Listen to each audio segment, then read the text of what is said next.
Hi! In front of me is HUAWEI Nova 10 SE, and today I would like to show you how you can switch on or off adaptive brightness on this device. First of all, go into settings.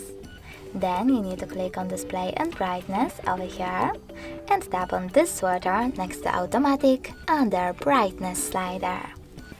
As you can see now, the switcher is blue.